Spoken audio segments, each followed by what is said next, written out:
Bonjour et bienvenue sur le podcast du Petit Manager, le podcast qui aide à comprendre le management et les organisations dans notre monde VUCA. Je suis Jimmy Materne et chaque semaine avec mes invités, j'aborde une thématique qui permet d'avoir une approche humaine et organisationnelle en phase avec notre époque. Car il est temps de prendre conscience que beaucoup de ces pratiques anciennes sont obsolètes, voire contre-productives. Et avant de commencer ce podcast, j'aurais une petite faveur à vous demander, c'est bien évidemment d'aller lui mettre les fameuses 5 étoiles voire un commentaire afin de contribuer à son développement et ainsi le rendre plus visible. Et oui, bienvenue dans un monde où tout doit être noté. Alors je compte sur vous et je vous souhaite une bonne écoute.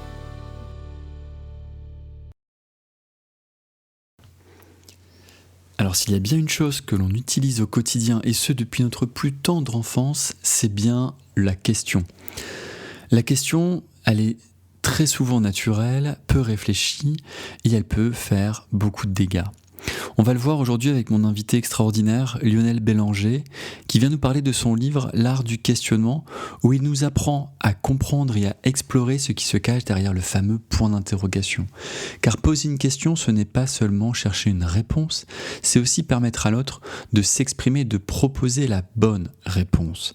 La question, on va le voir, elle cache aussi ce que l'on comprend du sujet. Elle ne cherche pas uniquement à apprendre ou à clarifier quelque chose, elle démontre une capacité à comprendre une problématique et elle démontre aussi une capacité à faire émerger de l'autre la bonne idée, la bonne solution, le bon raisonnement.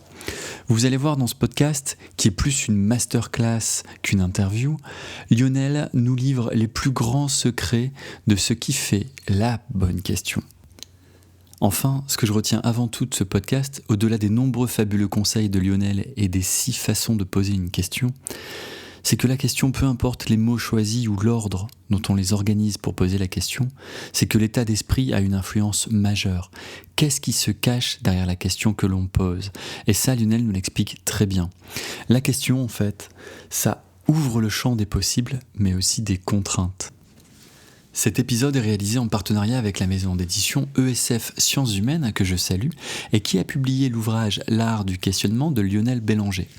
À l'occasion de la sortie de cet épisode, nous allons vous faire gagner 3 de ces livres, et pour cela, rien de plus simple, il vous suffit de faire la promotion de l'épisode sur LinkedIn ou Instagram, et de nous citer Jimmy Materne et ESF-Sciences Humaines. Bref, je vous en dis pas plus, et je vous laisse à l'écoute de cette masterclass avec Lionel Bélanger. Bonne écoute. Bonjour Lionel. Bonjour. Mille merci d'être avec nous aujourd'hui et de nous donner un peu de ton temps. On va parler d'un sujet qui est vraiment pas simple. On va beaucoup parler d'un symbole qu'on connaît tous, qu'on utilise au quotidien, qui est le point d'interrogation. Mais grâce à toi, grâce à ton livre et à ton expérience, on va surtout s'interroger sur le questionnement aujourd'hui. Donc merci pour tout ça. Je savais pas trop comment commencer le podcast parce que j'avais un peu la pression. Hein. On le voit bien dans le livre, la première question est importante. J'aurais presque pu faire une mise en abîme sur la première question. Mais du coup, c'est mon petit garçon de 7 ans, quand j'ai préparé le podcast, qui m'a dit en fait, les questions, ça aide à devenir intelligent. Voilà ce qu'il m'a dit. Donc je voulais commencer avec ça, le podcast. Est-ce que toutes les questions mènent vers l'intelligence ? J'aurais tendance à dire que ton petit garçon, il est très lucide, parce que ça recoupe une idée quand même qui a fait son chemin, y compris dans l'univers scientifique d'ailleurs, que quand un problème est bien posé à travers une question, la solution est plus facile à trouver.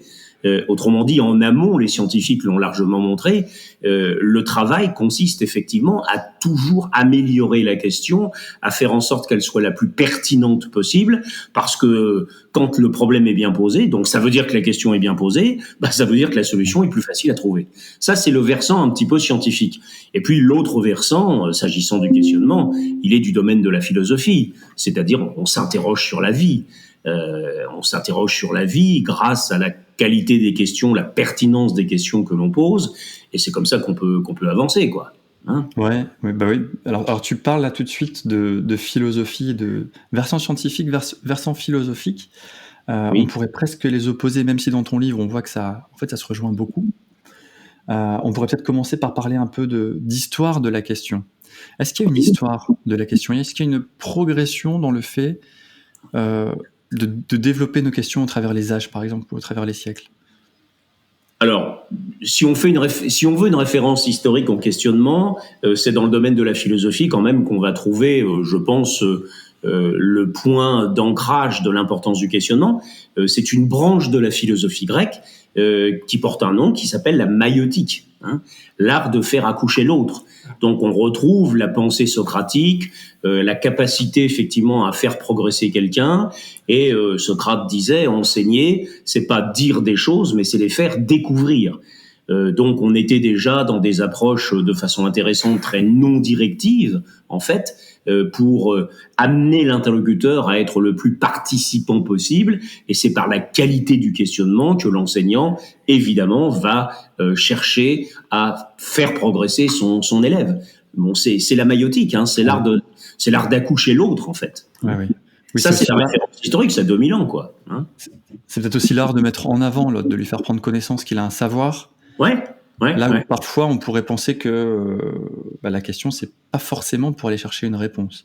Alors que dans le côté philosophique, ce que tu expliques bien dans ton livre, c'est qu'en ayant cette attitude, lorsqu'on pose une question, on peut soit déboucher sur quelque chose de très ouvert et de très positif, soit à l'inverse, quelque chose de très négatif. Est-ce que tu peux développer un peu ce côté-là d'attitude quand on pose une question ?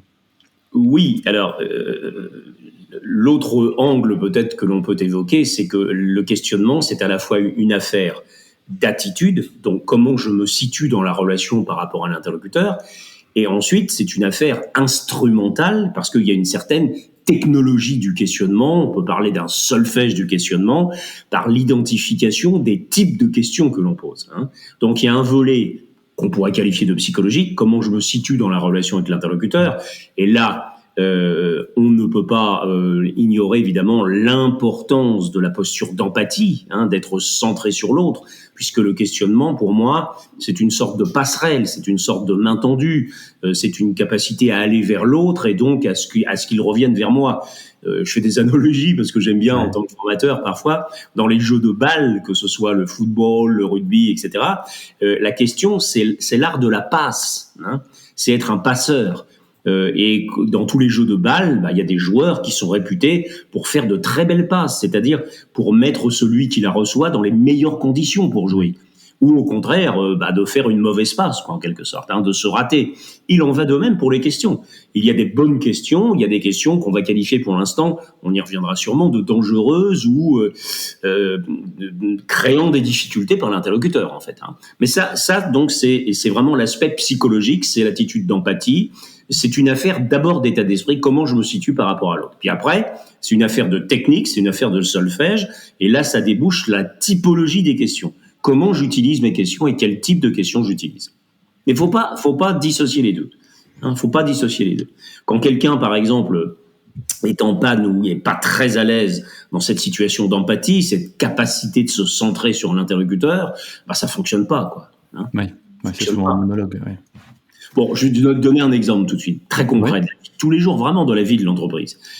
Deux personnes sont face à face comme ça, puis ça peut être autour de la machine à café d'ailleurs, qu'importe. Puis il y en a un qui dit, tiens, le nouveau logiciel qu'on a mis en place, alors franchement, c'est pas pratique. L'autre lui répond, mais si c'est pratique, regarde ta collègue, elle s'en sert depuis une semaine, et franchement, justement, j'en ai parlé ce matin avec elle, elle m'a dit que ça fonctionnait bien. Si tu prends cette séquence-là de la vie, dite comme ça paraît très naturel. Sauf que l'argument qui même était appuyé par une référence, un exemple, un témoignage. Tiens, j'ai vu ta collègue, elle m'a dit que ça fonctionnait très bien. En matière d'empathie et en matière de questionnement, c'est une catastrophe. Oui, c'est ça. La personne n'est pas centrée sur l'autre. Si je reprends l'énoncé de départ, il y en a un qui a dit, tiens, le nouveau logiciel qu'on a mis en place, franchement, c'est pas pratique. Être à la fois questionnant et être empathique, c'est lui dire, en quoi c'est pas pratique ? Par rapport à quoi c'est pas pratique ? Qu'est-ce que tu attendais ? Là, je suis centré sur l'autre. Donc, ma priorité dans ma tête, c'est chercher à comprendre. C'est chercher à comprendre ce qu'il me dit. Avant, moi-même, d'avancer des arguments. Avant, moi-même, de croire que je peux donner une bonne réponse. Et la personne qui a fait cette réponse-là, elle n'est pas facile à traiter parce que parfois elle dit, mais pourtant, il m'a dit ça, il m'a affirmé ça. Donc moi, je lui ai mis en avant un argument sérieux. En plus, c'est un témoignage, c'est vrai, je peux le prouver. Et puis à mon avis, je crois en plus qu'il doit se tromper parce que franchement, ce logiciel-là, tout le monde l'apprécie. Donc là, t'as vraiment un exemple de dérapage total. Hein. C'est quelqu'un qui est en carence sur le mode questionnement, vraiment en carence. Ouais. Non, c'est un bel exemple parce que c'est vrai que ça se produit tous les jours en entreprise. Hein. Bah Ça, oui. on le découvre sur plein de sujets. Je me pose quand même la question. Dans la vie personnelle, dans la vie familiale, c'est pareil. Hein. Oui, c'est vrai que si on n'a pas preuve d'empathie, en tout cas, on passe souvent à côté de quelque chose. Ouais. Bien sûr. Si je me centre pas sur l'interlocuteur, c'est foutu. Hein. Ouais. Mais je me pose quand même du coup cette question qui me vient lorsque tu dis ça. Est-ce que tu penses qu'on a peur de faire preuve d'empathie ou qu'on a peur de relancer le questionnement parce que ça voudrait dire à l'autre qu'on acquiesce presque sa position? Est-ce que c'est pas le fait de balayer d'un revers de main, le fait que j'ai même pas envie de savoir qu'il ait raison ou qu'il ait tort, je rentre pas dans le jeu? Bon, il peut y avoir des formes de refoulement de ce type, une crainte, une peur. Bon, je pense quand même que ça se partage entre ramener à soi-même, c'est-à-dire un certain égocentrisme, hein, Oui. et de l'autre côté, versus une certaine capacité d'empathie au sens de Carl Rogers, c'est-à-dire la capacité effectivement à entendre, à pouvoir entendre ce que dit l'interlocuteur, et de l'accepter avec une certaine tolérance, avec, comme disait Rogers, une dimension inconditionnelle. J'entends sa réponse. Hein. Bon, ça veut dire quand même que je suis avant tout centré sur moi si j'ai pas cette attitude-là, et je suis pas centré sur l'autre. Hein. Ouais, Rogers lui-même le disait d'ailleurs. Être centré sur soi, c'est très humain. Sauf que le problème, c'est que quand tu communiques avec ton interlocuteur, tu te mets pas dans la bonne posture. Hein. Oui. Mais c'est très humain d'être centré sur soi. C'est très humain. Hein. Que mon garçon l'avait fait cette réponse. Mais si c'est pratique, ta collègue s'en sert, elle m'a confirmé vraiment que ça marchait bien. Il est pas mal intentionné quand il dit ça. Il n'y a pas de perversité, il est pas mal intentionné, quoi que ce soit. Mais il cherche à contrer, à réfuter, plutôt qu'à comprendre. C'est ça. À comprendre. Et on peut dire dans la vie, alors moi je fais un petit peu la liaison là avec le domaine du questionnement et le domaine de la négociation, je crois que dans la vie, et c'est chronologiquement comme ça que ça marche, il y a d'abord un temps pour comprendre et ensuite un temps pour convaincre.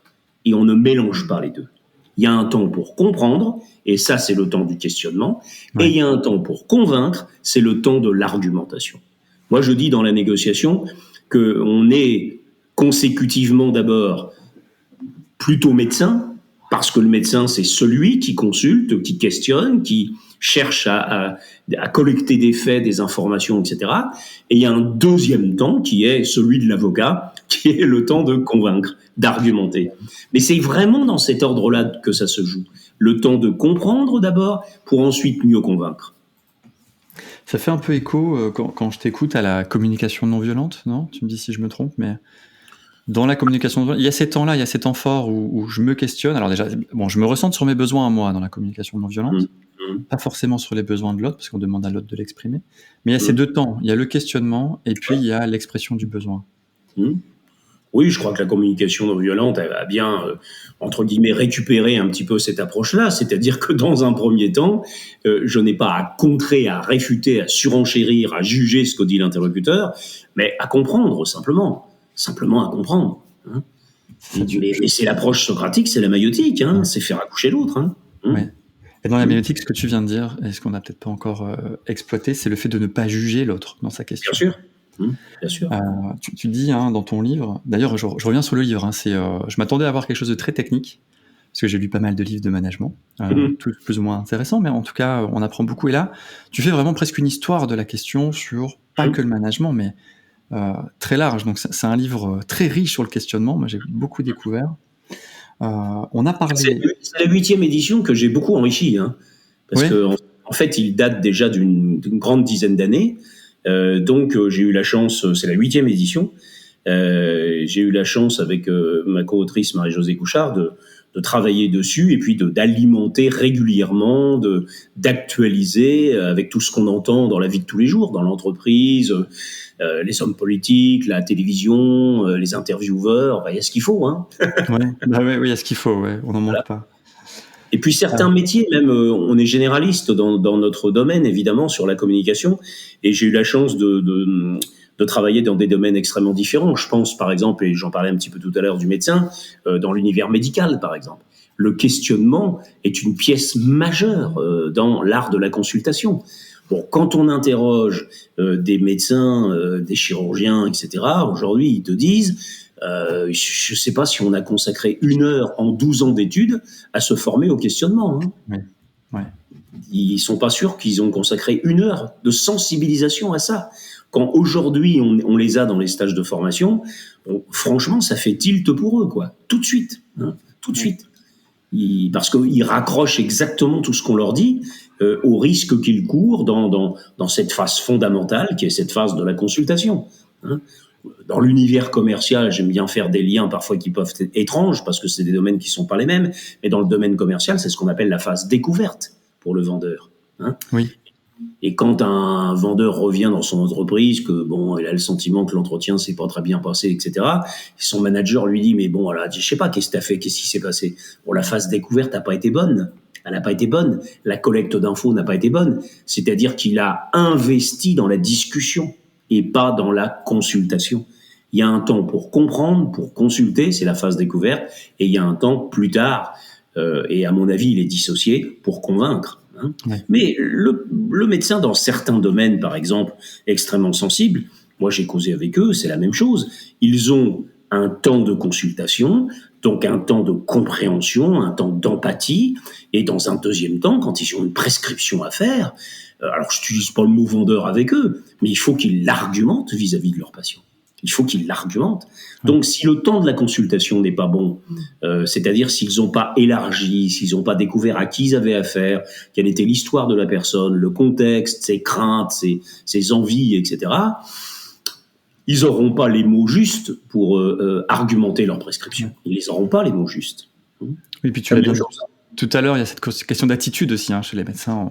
Bien sûr. Beaucoup d'histoires d'attitude pour avoir aussi une ouverture et une confiance de l'interlocuteur. Il faut aussi avoir cette attitude d'ouverture et d'empathie. Par rapport à ce que tu disais tout à l'heure quand même, je reviens dessus, c'est-à-dire d'où vient cette espèce de crainte. Alors, je suis pas prêt à entendre ce que dit l'autre. Il y a aussi ce registre de dire que si je donne la parole à l'autre, je vais être dans une posture basse, un peu soumise, c'est-à-dire que il va me dire des choses, je saurais pas quoi faire avec, quoi. Ouais, parfois ça peut être. Ah oui, ça peut arriver, je saurais pas quoi faire avec.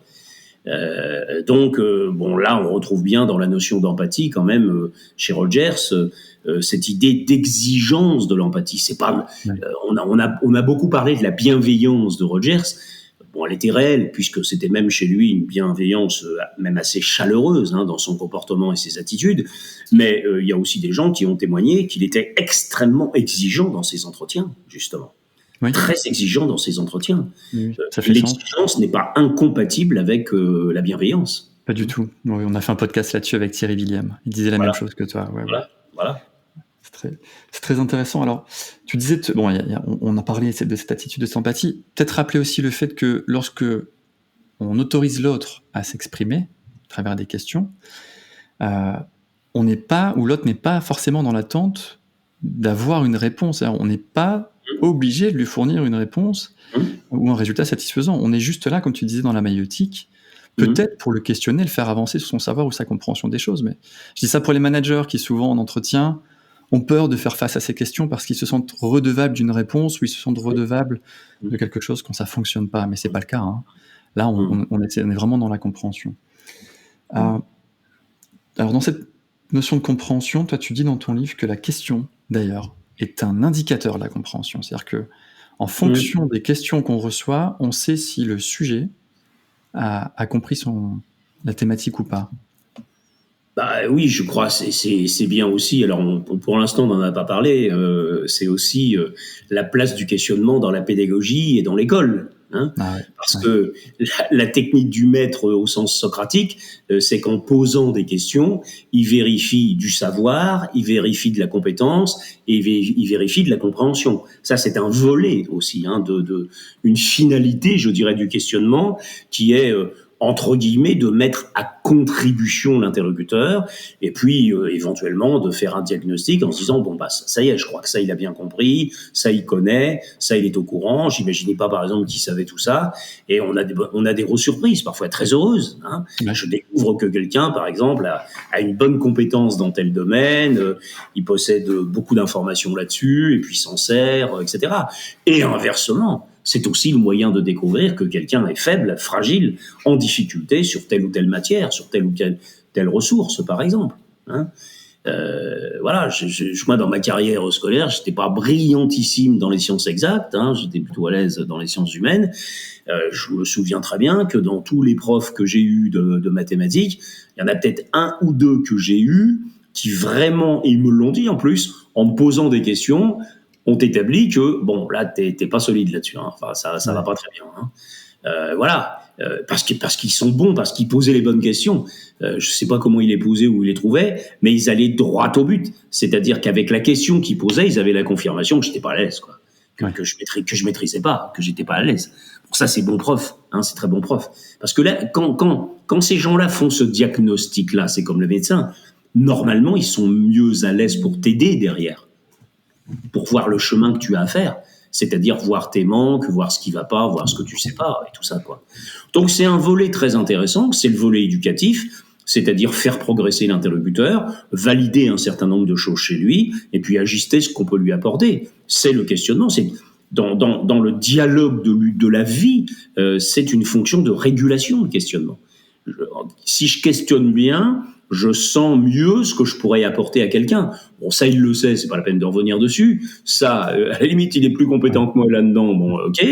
Bon, là, en revanche, j'ai découvert des gisements. Hein. Ouh là là. Là, on peut y aller, quoi. Et il faut peut-être y aller, ouais. Eh ben oui. Eh oui. Donc tu le dis, hein, la question, elle ouvre le champ des possibles et des contraintes, surtout avec nos enfants. Il y a une question qui revient souvent, qu'on peut prendre, hein, c'est qu'est-ce que tu veux faire plus tard, qui était une question terrible pour nos bambins, parce que ce que je veux faire, ça n'ouvre pas forcément le champ des possibles, c'est un métier à choisir. Là où on pourrait peut-être transformer la question en comment tu te vois dans 10 ans. Du coup, sur l'éducation, tu nous disais tout à l'heure que dans la justice, par exemple, il y a la place de la rhétorique et de la question, qui est un élément maître dans le métier d'avocat. Pourquoi il n'y a pas plus de questions dans l'éducation ? Pourquoi, en tout cas, on n'apprend pas à poser les bonnes questions, selon toi ? Je pense que dans les formations pédagogiques, quand même, et notamment les instituteurs, puisque en France c'est un petit peu compliqué, il y a à la fois la formation pédagogique des instituteurs. Bon, c'est vrai que ensuite ceux qui vont vers le secondaire et a fortiori le secteur universitaire, bon, je crois qu'il n'y a pas véritablement un travail sérieux qui est fait là-dessus. Bon, il y a des gens qui s'informent, qui se sensibilisent, et j'ai rencontré des profs, on peut en rencontrer, des gens qui, parce qu'ils font preuve d'empathie, ont quand même cette propension, justement, à être vraiment portés sur le questionnement, à questionner, à interroger, à questionner. Donc c'est inégal, hein, c'est inégal. Parce qu'il n'y a pas de formation initiale académique qui véritablement pose cette question de la maïotique et de l'art de questionner, et en particulier de ce qu'on va peut-être aborder quand même, qui est la technologie du questionnement, c'est-à-dire les types de questions qu'on peut poser. Par exemple, celle que tu évoques tout de suite là, qu'est-ce que tu vas faire plus tard ? C'est un parfait spécimen des questions ouvertes, hein, ce qu'on appelle des questions ouvertes, qui ont une très bonne presse. Que les gens souvent comparent d'ailleurs aux questions fermées, parce que même en formation, on leur a dit parfois, on leur a dit « Oh, les questions ouvertes, c'est des bonnes questions », on leur a dit « Les questions fermées, c'est pas des bonnes questions ». Je m'inscris en faux contre ça. Ouais. Une question fermée, c'est pas une mauvaise question, je pense qu'on pourra en parler tout à l'heure, mais c'est une question différente de la question ouverte, et les questions ouvertes ont une très belle publicité, une très belle presse. Mais celle que tu as évoquée, par exemple, peut sérieusement mettre en difficulté un ado ou un jeune. Qu'est-ce que tu vas faire dans la vie ? Hein, qu'est-ce que tu vas faire dans la vie ? Par exemple, dans le domaine du coaching, tous les coachs, la plupart des coachs en ont entendu parler ou travaillent là-dessus. C'est ce qu'on appelle, le mot me fait peur un petit peu, les questions puissantes. Hein, des questions puissantes. J'adhère tout à fait à pas mal de spécialistes qui disent d'ailleurs que qu'est-ce qui différencie une question puissante d'une question qui ne le serait pas en coaching ? C'est une question à laquelle, spontanément, l'interlocuteur ne peut pas répondre. C'est-à-dire qu'elle invite à un cheminement. Mais c'est pas aujourd'hui qui te fournira la réponse. C'est pour ça qu'elle est puissante. Parce que c'est un déclic. C'est pour ça qu'elle est puissante. Voilà. Donc il y a des questions ouvertes qui peuvent laisser sans voix. Hein. Ouais. Alors, qu'est-ce qui vous plaît dans la vie, hein? Qu'est-ce qui vous a plu dans ce job? Bon, là, tu me donnes quand même un petit peu de temps pour répondre, quoi. Hein. Bon, et puis ne l'oublions pas, avec la question ouverte, on est quand même dans une psychologie du dévoilement. Il faut que je me dévoile. Hein. Donc tout dépend du contexte aussi. Ouais. Je vais être à l'aise peut-être pour répondre à une question ouverte avec certaines personnes, pas du tout avec telle autre, par exemple. Hein, pas du tout. Donc la question a un effet thérapeutique parfois. Hein. Bien sûr, oui, bien sûr. Alors il y a ces deux familles. On peut peut-être parler des différents types de questions, peut-être. Oui, bien sûr. Alors, on peut commencer par le plus simple parce que c'est dans le sens commun des gens qui n'ont jamais suivi de formation particulière d'ailleurs. Souvent, ils font référence, c'est le distinguo entre les questions fermées et les questions ouvertes. Hein.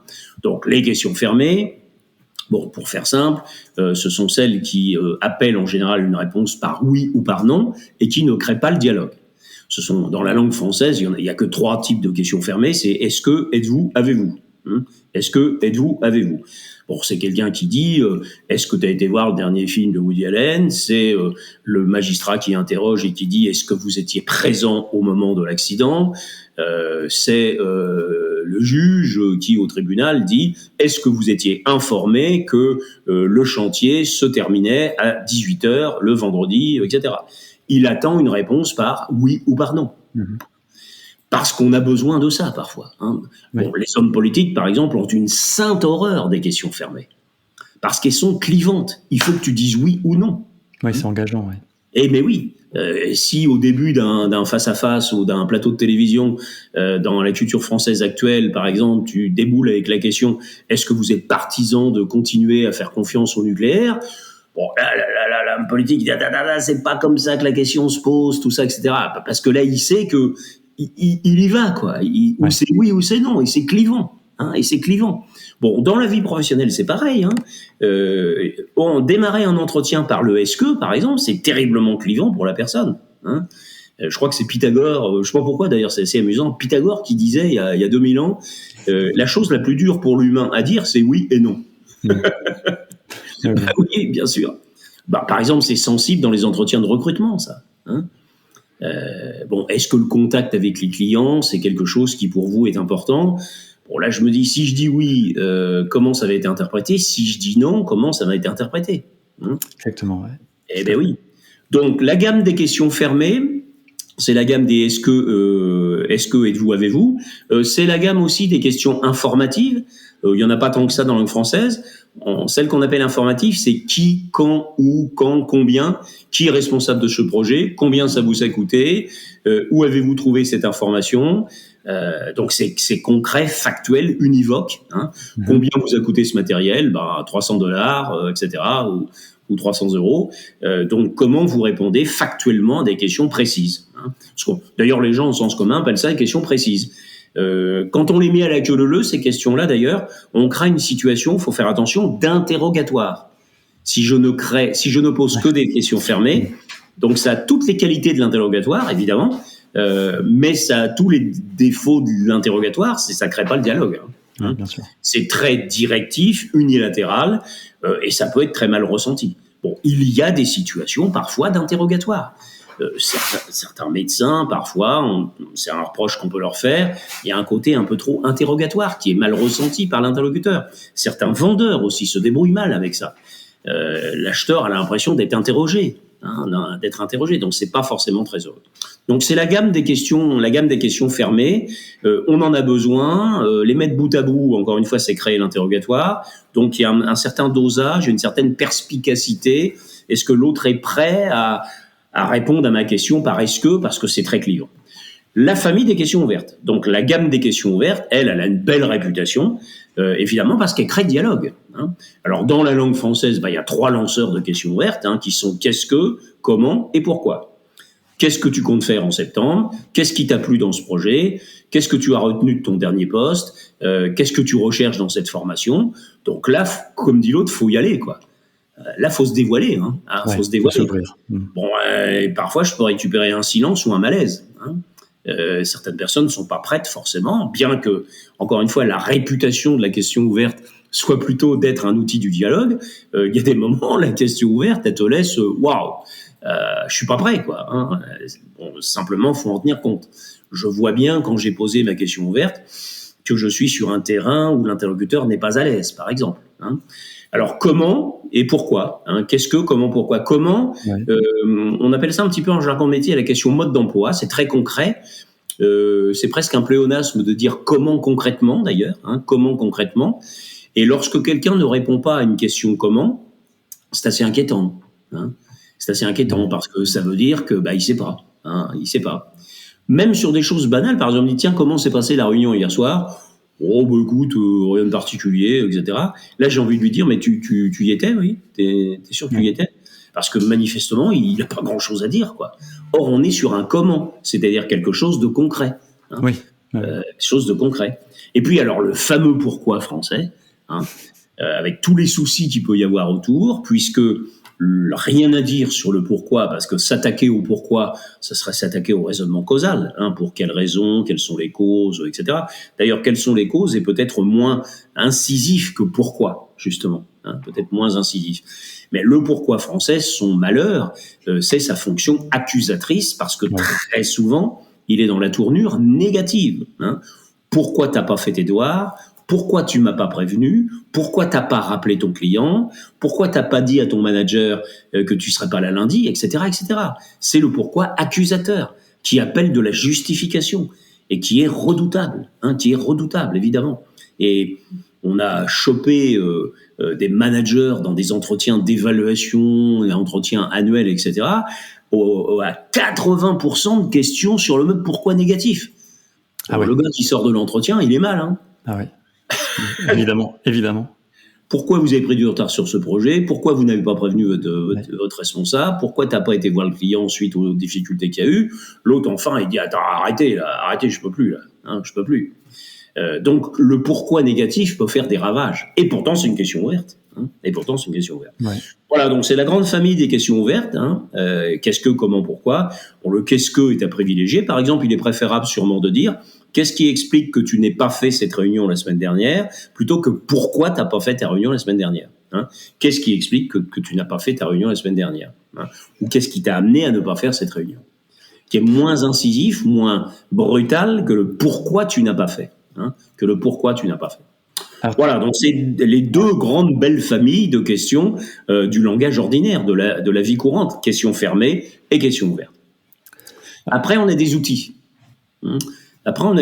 Alors c'est en travaillant, en faisant des sketchs, des jeux de rôle que les gens en prennent conscience. Je vais simplement me concentrer sur deux outils qui sont vraiment des outils d'accompagnement du dialogue et des signes absolus d'empathie. C'est la question relais d'abord. C'est repartir de ce qui vient d'être dit par l'interlocuteur. Hein, repartir de ce qui vient d'être dit par l'interlocuteur. Il y a une dizaine de questions relais dans la langue française qui sont en quoi, par exemple, sur quel plan, dans quel cas, par rapport à quoi, en quel sens, dans quel domaine, sur quels critères. Je travaille en relais sur ce qui vient d'être dit. Hein, je travaille en relais sur ce qui vient d'être. Par exemple, quelqu'un dit on a eu des difficultés sur ce projet parce qu'on a utilisé un logiciel complètement différent de ce qu'on faisait habituellement. En quoi il était différent? En quel sens il était différent? Par rapport à quoi il était différent? Quand on utilise le mot différent, on n'a encore rien dit. Hein, quand un vendeur dit on a un système de sécurité complètement différent sur cette machine, en quoi il est différent?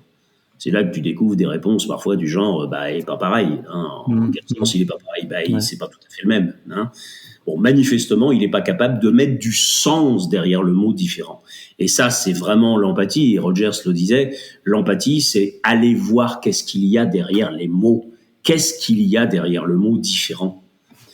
Des mots ordinaires, par exemple, dans un conseil d'administration ou devant le juge, c'est pas la même chose. Le dirigeant qui est interrogé va dire, par exemple, il y a eu un conseil d'administration très important au mois de janvier du début de l'année. Très important.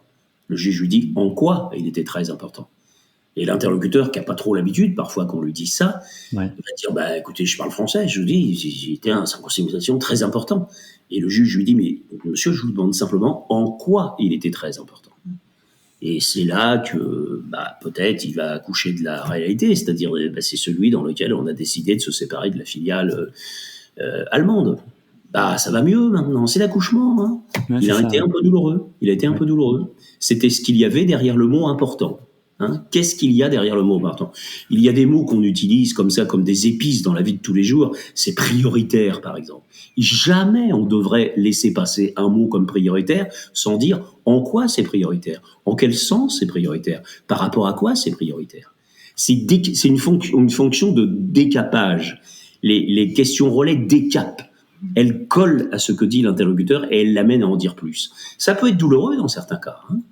Alors, je pousserais même le conseil jusqu'à dire attention, avec certaines personnes à certains moments, tu te retrouves très vite tout nu en face. Hein. Quand tu tombes sur quelqu'un qui pratique la question relais, ouh, On peut vite se dévoiler et tout dire. Ben oui, parce que si tu balances sans arrêt des trucs du genre c'est prioritaire, c'est important, c'est différent, etc., mais tu te fais choper à chaque fois en étant incapable de dire derrière de quoi il s'agit, il y a un problème quand même. Hein, il y a un problème. Donc c'est une très belle famille, c'est un excellent réflexe. Les bons journalistes savent pratiquer la question relais. Bon, un médecin doit savoir pratiquer la question relais par rapport à ce qu'a dit quelqu'un. Je suis plus fatigué en ce moment que d'habitude. Bon, en quoi vous êtes plus fatigué? Hein, par rapport à quoi vous êtes plus fatigué? Ah bah écoutez docteur, c'est que effectivement au début du mois j'étais, bah ça y est, ça marche, hein, parce qu'il s'est centré sur la personne. C'est la puissance de la question relais. Bon, c'est un excellent réflexe. Ça veut dire qu'on est concentré sur ce que dit l'autre et on est bien centré sur lui en fait. Hein. On l'accompagne, on va en faire un bout de chemin avec lui. Voilà. Et la deuxième famille de questions d'empathie, c'est la question miroir. Alors très rogersienne. Connue des gens parfois, hein, la question miroir, c'est une belle métaphore, et tout simplement, ça consiste à répéter tel quel, tout ou partie de ce qui vient d'être dit, tel quel. Hein. C'est la question miroir par excellence. Par exemple, quelqu'un me dit, tiens, j'ai participé à la réunion régionale à Lyon lundi soir, là, franchement, j'étais déçu. Hein. Déçu? Bah oui, je croyais qu'on allait aborder les budgets parce que tu sais qu'on a lancé le projet avant la fin de l'année. Là, il faut absolument qu'on sache où on va parce que financièrement, on tient pas le choc. Bon, comment j'ai déclenché tout ça? Simplement en répétant sur un ton interrogatif le mot déçu. Tout simplement. Tout simplement. Et en plus, alors je l'ajoute au passage, c'est indolore. C'est indolore. L'interlocuteur n'a pas le sentiment d'être questionné. C'est complètement différent du pourquoi, du comment, du qu'est-ce que, où là, il y a un indicateur. C'est un indicateur. Et c'est pour ça que parfois le questionnement est ressenti en face comme, bon, il met à contribution, là, quand même. Il m'interroge, hein. Il m'interroge. C'est quand même une fonction éducative qui a laissé des traces à l'école. Tiens, j'ai été interrogé ce matin. J'ai été interrogé ce matin.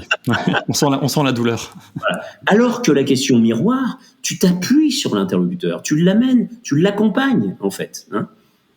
Alors, il faut que le ton soit interrogatif, il ne faut pas faire que ça, évidemment, mais sur des mots signifiants, par exemple, là, c'était le mot déçu. Hein. J'ai participé à la réunion régionale à Lyon, franchement, j'étais déçu lundi soir. Déçu, bah oui, je croyais que, etc. Et c'est parti. On fait parler quelqu'un comme ça de façon extraordinaire. Et en plus, et au sens très rogersien, quand on renvoie le mot déçu, il dit ce qu'il veut derrière. Je n'induis rien du tout. Hein. Même pas le pourquoi. Parce que si je dis pourquoi tu es déçu, j'induis quand même une recherche causale. Quand je dis pourquoi tu es déçu, j'induis une recherche causale. Alors si je répète déçu, il va me mettre derrière son ressenti. Il va peut-être me dire des causes, il va peut-être me dire d'autres choses d'ailleurs. Hein, il va peut-être me dire d'autres choses. Donc c'est la puissance de la question miroir.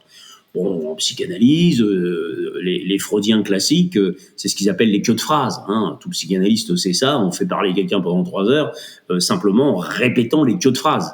Hein, les queues de phrases. T'accroches les wagons et puis ça fonctionne. Plus ou moins. Il y a un peu plus que ça, mais c'est vrai que c'est la technique privilégiée.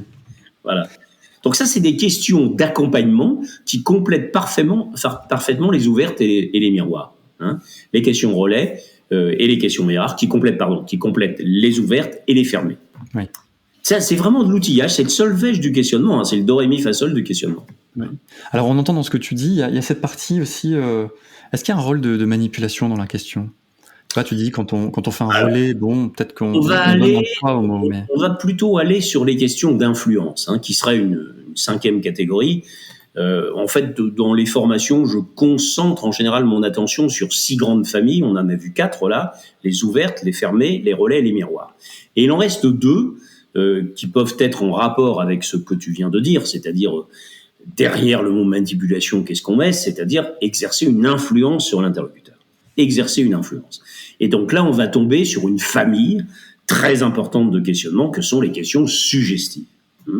Questions suggestives dont la finalité, clairement, est d'influencer la réponse. Et d'influencer la réponse. Donc là, code d'alerte, là, faut tirer la sonnette d'alarme. Parce que là, on est dans une posture paradoxale.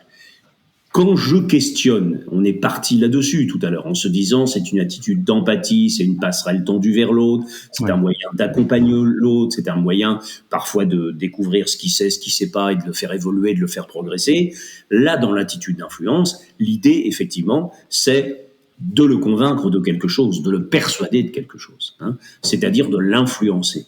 Alors la forme la plus, on pourrait dire, banale et en même temps d'une perversité terrible de la question suggestive, c'est poser une question qui contient la réponse. Pourquoi tu es en retard? Il y avait des embouteillages? Le vendeur, qu'est-ce qui vous gêne? C'est le prix? Le DRH, heureusement qu'on a la vidéo parfois, parce que c'est des populations un peu susceptibles. Si on n'avait pas la vidéo, je pense qu'on ne serait pas crédible quand on dit ça. Ah ouais, et quand le DRH, dans l'entretien de recrutement, 20 ans d'expérience du recrutement derrière, qui te sort des questions du genre « Qu'est-ce qui vous a plu dans votre précédent job? C'est le contact avec les clients ?» Et quand on fait une remarque là-dessus, ils nous disent bah quoi, je cause français, qu'est-ce qui vous plaît pas? Elle est claire ma question. Je dis oui, mais il y a la réponse dedans. C'est exactement la même question que la fameuse question quelle est la couleur du cheval blanc d'Henri IV? C'est la même. Il y a la réponse dedans. Donc un candidat par exemple pas très à l'aise, tendant mais assez malin, assez soumis, mais etc. Il dit oui, j'adore. Ah oui, le contact avec les clients, j'adore ça. Ça très intéressant. Tu l'embauches 3 mois plus tard, elle n'a toujours pas été voir un client. Et là, tu lui dis, c'est bizarre parce que quand je vous ai recruté, vous m'aviez dit que le contact avec les clients, c'était votre truc. Eh ben non. Et là, on a 2 victimes. Là. On a 2 perdants. Là. Celui qui a mal posé sa question et celui bêtement en face qui a cru c'est la tendance à l'acquiescement bien connue dans la psychologie sociale. Ça a été mesuré, ça, en psychologie sociale. Il y a une propension à l'acquiescement c'est ce qu'on appelle un biais de façade, pour dire comme l'autre, tout simplement. Sauf que là, tout le monde se trompe. Là. Tout le monde se trompe. Donc, la bonne question était évidemment, très simplement, comme souvent, c'est la simplicité qui est payante. Qu'est-ce qui t'a intéressé dans ton précédent job? Point d'interrogation. Qu'est-ce qui t'a intéressé dans le précédent job? Mais le pourquoi t'es en retard, il y avait des embouteillages, c'est extraordinaire. Les journalistes sportifs, c'est terrible, c'est terrible. Qu'est-ce qui vous a manqué dans ce match? La confiance? Si le joueur a un peu un cerveau en face, il dit écoute, ça c'est ce que tu dis toi-même. Maintenant, je vais te dire moi ce que je pense. Oui, évidemment. Maintenant, je vais te dire ce que je pense. Effectivement, la confiance, tu peux le croire, mais nous, c'est pas ça. C'est pas ça. Je vais t'expliquer ce qui s'est passé. Je vais t'expliquer. Voilà. C'est le journaliste sportif, par exemple, qui dit vous êtes arrivé 2e, vous êtes déçu.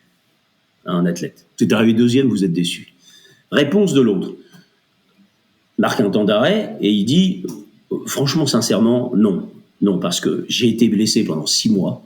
C'est la première compétition que je refaisais. Et vraiment, cette 2e place, c'est le plus gros des encouragements que je pouvais imaginer.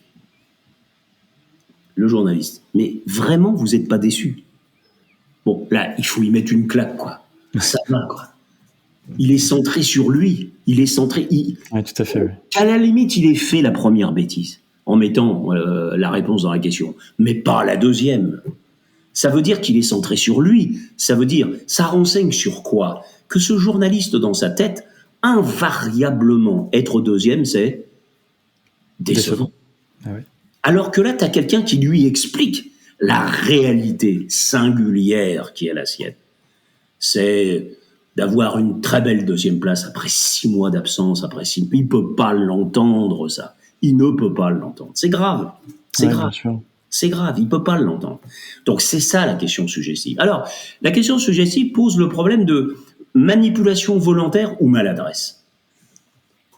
Les deux existent. Moi, j'ai chopé des gens dans la vie professionnelle, des médecins, des journalistes, etc.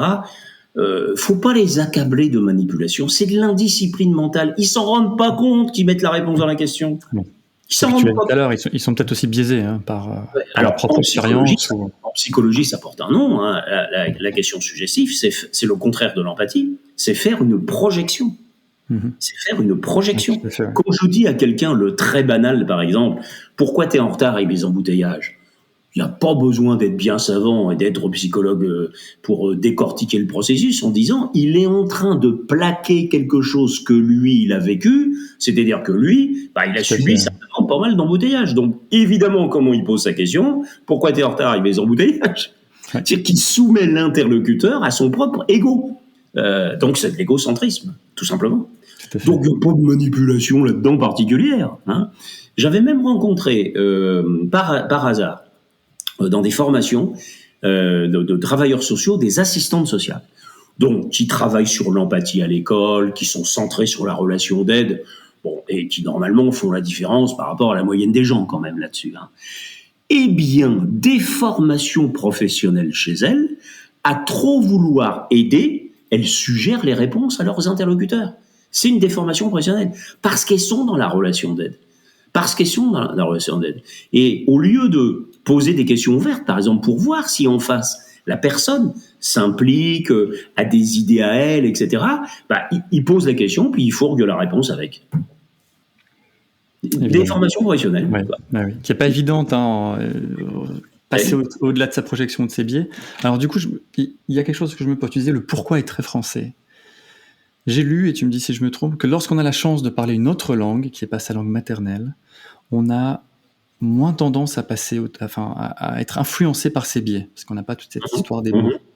Est-ce que c'est quelque chose que tu vois, que tu recommandes? Est-ce qu'il faut mieux essayer de poser ces questions en anglais, en tout cas dans sa tête, quand on a la chance de parler anglais, par exemple? Est-ce que ça peut aider de parler une autre langue lorsqu'on pose des questions? Je pense qu'il y a eu des études là-dessus, d'ailleurs, où j'avais lu des choses sur la différence entre le why anglais et le pourquoi français. De ce que j'ai compris, et ça recoupe ce que j'évoquais tout à l'heure, c'est que le pourquoi français est affublé très souvent, et ça a été étudié en psychologie sociale, des mesures ont été faites, de la tournure négative. Beaucoup plus que le why anglais, semble-t-il. Hein, beaucoup plus. Alors, d'où ça vient, cela ? Moi, je pense que ça vient de loin, c'est un phénomène éducatif. Le pourquoi français réprobateur, il est très lié à une espèce de relation culturelle précoce de l'adulte avec les gosses, où le pourquoi est accusateur. Pourquoi t'as pas fait tes devoirs? Pourquoi tu me l'as pas dit? Pourquoi t'as pas été chercher ça? Pourquoi t'as pas été voir ta petite sœur? C'est le pourquoi t'as pas, pourquoi y a pas, pourquoi tu fais pas. Alors, je suis mal placé, je sais pas dire, mais il me semble qu'il y a des études qui ont montré, semble-t-il, que le why anglais est moins souvent dans cette tournure négative. Semble-t-il. Moins souvent. D'accord. Bon, c'est un peu une maladie française, le pourquoi accusateur français. Alors, il faudrait étudier la même chose avec l'allemand, je crois que c'est Warum en allemand. Hein. Je sais pas quel est l'impact du Warum en allemand, mais qu'il y ait des différences culturelles, c'est pas une surprise. Hein. Il y a une autre question dans ton livre, on parle du poids des questions, et j'aimerais que tu nous fasses ce petit cadeau-là, de nous expliquer en quoi l'ikigai, qui est un questionnement qui vient d'une culture japonaise, permet par le biais de quelques questions seulement d'avoir une force, j'imagine, en tout cas, d'avoir un résultat qui peut nous amener à changer complètement même. Je crois que c'est... Alors, il y a plusieurs méthodes d'origine différente. D'ailleurs, il y a aussi, par exemple, les fameux 5 pourquoi des techniques de résolution de problèmes américaines qu'on a retrouvées en créativité. que je conseille pas d'ailleurs dans la vie courante, parce que 5 pourquoi, tu vas créer des résistances en face. Il y a des méthodes comme effectivement l'ikigai qui, à partir d'un faisceau de 4 ou 5 questions, je crois, permettent effectivement à quelqu'un de s'interroger. Il me semble que la puissance de ces questionnements-là, c'est une puissance au sens où se poser la question « au nom de quoi je fais ceci ?» Au nom de quoi je fais ceci et quelle est mon intention? C'est vraiment centré sur l'intention. C'est revenir sur l'intention. Quelle est ton intention dans cette affaire? Au nom de quoi, effectivement, tu fais ça? Et ces questions-là, bon, alors, aujourd'hui, elles sont associées à un certain nombre de chercheurs ou de praticiens de la formation, etc. Mais on les retrouve dans la philosophie, dans la maïotique, on les retrouve dedans. En coaching, c'est des questions puissantes. C'est les fameuses questions puissantes. C'est la question déclic, en fait. Celle qui fait que quand tu la poses d'ailleurs, à la limite l'interlocuteur te remercie en disant effectivement c'est intéressant la question que tu me poses là, il faut que je travaille là-dessus, il faut que je me positionne, il faut que je travaille là-dessus. Et très souvent c'est quand même au niveau de l'intention. Quelle est ton intention là-dedans? Qu'est-ce que tu cherches? Qu'est-ce que tu veux? C'est vraiment ça qui me paraît important. Et puis le décalage aussi. Alors, je pense que le questionnement est très intéressant sur le plan du développement personnel. Le décalage qu'il y a entre ce que je dis et ce que je fais. C'est-à-dire, qu'est-ce que tu penses et qu'est-ce que tu as fait? Qu'est-ce que tu as fait? Tu sais qu'il y a un très, très beau proverbe italien qui dit qu'entre dire et faire, il y a la mer. Entre dire et faire. Ouais. Parce qu'on pose des questions sur le dire, parfois. Qu'est-ce que tu penses? Qu'est-ce que tu leur as dit? Qu'est-ce que tu as envie de dire? Etc. Mais il y en a une autre aussi, c'est qu'est-ce que tu as fait? Qu'est-ce que tu as fait? Qu'est-ce que tu as mis en place? Qu'est-ce que tu as mis en place? Sur quoi tu travailles actuellement? C'est-à-dire véritablement l'action sur les décisions. Par exemple, quelle décision tu as prise? Et au nom de quoi tu as pris cette décision? C'est là que des méthodes comme... Mais il y en a d'autres méthodes. Alors, celle-ci... Oui, c'est peut-être celle à la mode. En tout moment. C'est pour ça que je la mentionne. Elle est dans le livre, d'ailleurs. Les formateurs aiment bien récupérer ces trucs-là. Moi, je les renvoie. Relisez Socrate, relisez la maïotique. Tout est dedans. Tout est dedans. C'est ça, oui. On sait comment être aligné, comment aligner l'intention avec le sens de ce qu'on fait, puis de ce qu'on est, nous. Oui. L'alignement, d'ailleurs, alors cette notion, effectivement, qui vient presque de la comptabilité, d'ailleurs, qu'on a récupéré dans la psychologie, c'est assez amusant. Moi, je vois 3 éléments dans l'alignement. Ce que je dis, ce que je décide et ce que je fais. C'est dire, décider et faire. C'est ça le vrai alignement. Dire, décider et faire. Et quand tu le dis comme ça, avec 3 plots comme ça, dire, décider et faire, tu peux faire des diagnostics intéressants. Il y a des gens, par exemple, qui ont des problèmes entre le dire et le décider. Ils l'ont dit, mais ils n'ont toujours pas pris la décision. Ou ils ont pris une décision qui n'est pas en totale harmonie avec ce qu'ils ont dit. Bon, ça c'est un premier niveau d'alignement un peu bancal. Et puis il y a un deuxième niveau. Il y a des gens qui ont dit et ils ont décidé, mais ils font pas. Donc eux, le problème, il est entre eux, décider et faire. Ils font pas. Les politiques ils sont dans les deux en France. Ils sont dans les deux. Ils ont des problèmes entre le dire et le décider, et puis ils ont des problèmes entre le décider et faire. Mais dans la vie de tous les jours, on le retrouve aussi. Et le vrai alignement, c'est ça. Donc un vrai questionnement, c'est repartir de ces 3 dimensions-là. Qu'est-ce que tu as dit? Qu'est-ce que tu as décidé? Et qu'est-ce que tu as fait? Ce sont 3 questions absolument fondamentales. Qu'est-ce que tu as dit? Qu'est-ce que tu as dit à ton patron? Qu'est-ce que tu as dit à ton client? Qu'est-ce que tu as dit à ta femme? Qu'est-ce que tu as décidé derrière? Et c'est là que tu vois déjà s'il y a un écart ou un alignement qui est en phase. Et puis une fois qu'il t'a dit, bah oui, j'ai décidé ça, qu'est-ce que tu as fait? Qu'est-ce que tu as fait? Est-ce que tu l'as fait? Donc ça, c'est puissant, en fait. Merci Lionel, c'est super riche tout ça, c'est une vraie masterclass que tu nous offres aujourd'hui, merci. On arrive sur la fin du podcast et j'avais une dernière question pour toi, si tu veux bien essayer d'y répondre. On sent dans le livre qu'il y a une notion de nuance dans la question. D'ailleurs, tu le mentionnes, est-ce que la question fermée peut empêcher la nuance, par exemple? Là où parfois on a l'impression que la question ouverte permet la nuance et que c'est pas du tout le cas.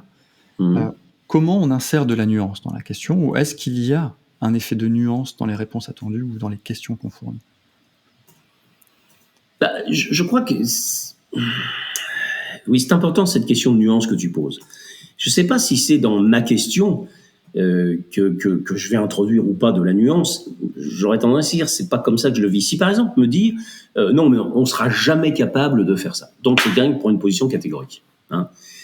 Bon, je vais travailler sur le jamais. Je vais travailler sur le jamais pour voir si vraiment l'interlocuteur l'assume et qu'est-ce qui fait qu'il l'assume, son jamais, ou s'il est capable de me dire, bon, en fait, bon, dans la majorité des cas, tiens, il est passé de jamais à la majorité des cas. Hein. Bon, dans la majorité des cas, quand même, quand on a pris du retard sur un projet, en général, on finit, etc. Et donc, est-ce que tu as des cas, par exemple, dans lesquels, en ayant démarré en retard, vous avez quand même fini dans les temps? Je vais essayer de lui montrer que sa pensée catégorique, jamais toujours, enfin, je le résume souvent à jamais toujours. Hein. C'est le contraire de la nuance. Quelqu'un qui dit jamais, on pourra jamais, nanana, ou il y a toujours ça qui, etc. Bon, quand t'es quelqu'un qui est toujours en retard, par exemple. Hein. Bon, comment je traite quelqu'un qui me dit ça? La dernière fois que tu étais en retard, c'était quand? Oh peut-être pas la dernière réunion, mais la réunion du mois d'avril, là, il était en retard. Hein.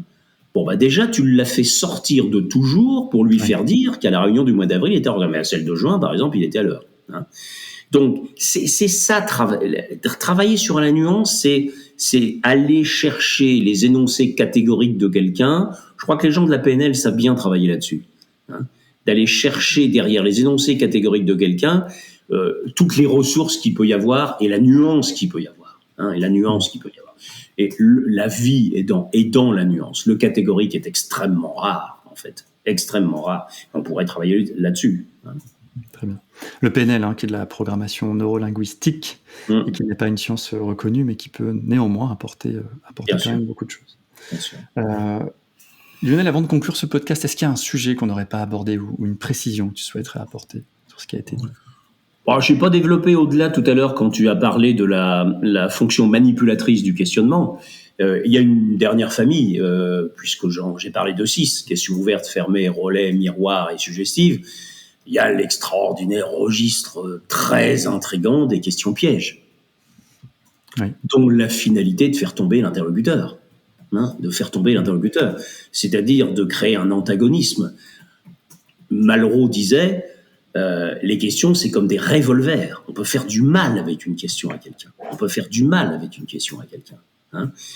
On peut le faire chuter. On voit ça chez certains journalistes politiques, par exemple. On appelle ça l'interview chaise électrique, d'ailleurs. Chaque question, c'est envoyer un électrochoc. Hein. Et c'est dur.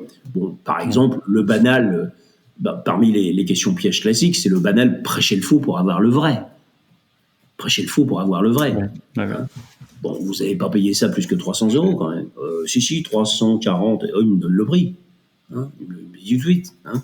C'est la mère qui voit sa petite gosse de 5-6 ans qui est dans sa période du mensonge un peu défensif, là, qui dit pas la réalité, et qui lui dit, tiens, j'ai vu ta petite copine. Dis donc, elle n'a pas eu une bonne note à son devoir. Hein. Si, elle a eu la meilleure note. Donc, tu as fait un devoir. Et pouf, elle est tombée dedans. Question piège, elle est tombée dedans. Hein. Bon, les journalistes qui, ce qu'on appelle le délit d'ignorance, qui posent une question à quelqu'un parce qu'ils présument que l'interlocuteur n'a pas la réponse. Hein. C'est combien coûte, par exemple, il y en a plein qui sont tombés comme ça, combien coûte un ticket de métro à Paris. Hein. Et un politique qui est dans le métro en train de faire sa campagne électorale, qui ne sait pas combien coûte un ticket de métro. Donc qui est décrédibilisé, quel est le prix d'un pain au chocolat, etc. On chope l'interlocuteur. Vous critiquez votre concurrent, là, mais est-ce que vous savez quand ils ont lancé ce dernier produit, là, dont vous me dites que vous n'êtes pas différent? Est-ce que vous savez quand? Bon, il ne sait pas. Il sait pas. Je lui fais payer cher son ignorance. C'est ça la question piège. C'est ça. C'est aller mettre en difficulté l'interlocuteur, le pousser dans ses derniers retranchements. Et alors, ça peut justifier dans certains cas. Par exemple, quand quelqu'un fait preuve de mauvaise foi ou quand quelqu'un a une expertise écrasante qui donne l'impression de savoir tout, ça peut être intéressant à un moment donné de le choper, puis de lui montrer quand même que c'est pas tout à fait ça, quoi. C'est la question manipulatrice, déstabilisante, très déstabilisante. On trouve ça dans des entretiens de recrutement, par exemple. Hein. Oui, beaucoup. En tout cas, dans ton livre, tu illustres toujours de beaucoup d'exemples. On retrouve des journalistes, des politiques, des avocats, de la vie de tous les jours, qui mettent vraiment en perspective toutes ces techniques. C'est une vraie pépite. Hein. Le livre, je l'ai dévoré. Je pense qu'il faut le relire plusieurs fois parce qu'il est très riche. Ouais, c'est assez dense. Ouais, c'est très dense. Enfin, j'ai fait l'effort je l'ai restructuré d'ailleurs dans cette 6e, 7e, 8e édition là. Ouais. Donc c'est bien reclassé quand même. On n'est pas obligé de lire forcément en continu. On a cherché à faire ça, qu'il y ait des chapitres qui soient bien autonomes. Hein, tout à fait. Qui soient bien autonomes. Voilà. Donc je renvoie vers ce livre, Les techniques de questionnement, qui est un des nombreux livres que tu as pu écrire, hein, notamment la Bible du négociateur.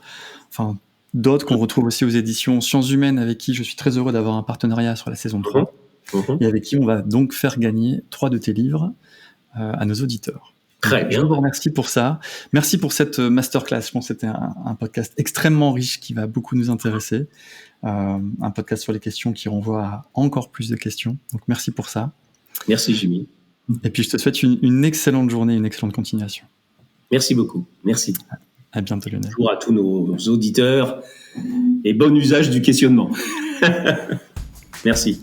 Le Petit Manager, c'est terminé pour aujourd'hui et je vous remercie infiniment d'avoir pris le temps d'écouter ce podcast. J'espère qu'il vous a plu.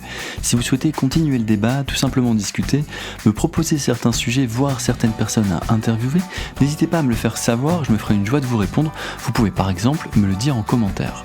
Vous pouvez partager ce podcast ou tout simplement vous abonner pour être sûr de n'en rater aucun, mais surtout pour contribuer à son développement, et c'est là que je compte sur vous, c'est de lui mettre les fameuses 5 étoiles. Et oui, bienvenue dans un monde où tout doit être noté. Alors si vous avez quelques secondes et que vous souhaitez me soutenir, allez-y maintenant, ça ne prend qu'un clic et ça me fera un immense plaisir. Si vous souhaitez me retrouver, rien de plus simple, vous allez sur LinkedIn et vous tapez Jimmy Mattern. En attendant, je vous souhaite une excellente journée ou soirée en fonction de l'heure à laquelle vous m'écoutez, et je vous dis à la semaine prochaine.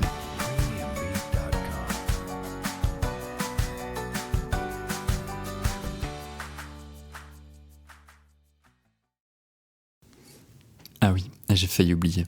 Si comme moi vous adorez apprendre et découvrir de nouveaux sujets, je vous invite à aller tout de suite sur le site esf-scienceshumaines avec un s.fr pour parcourir leurs nombreux livres sur de nombreuses thématiques, et j'en suis sûr qu'il y en aura au moins un qui vous plaira. Allez, bonne lecture.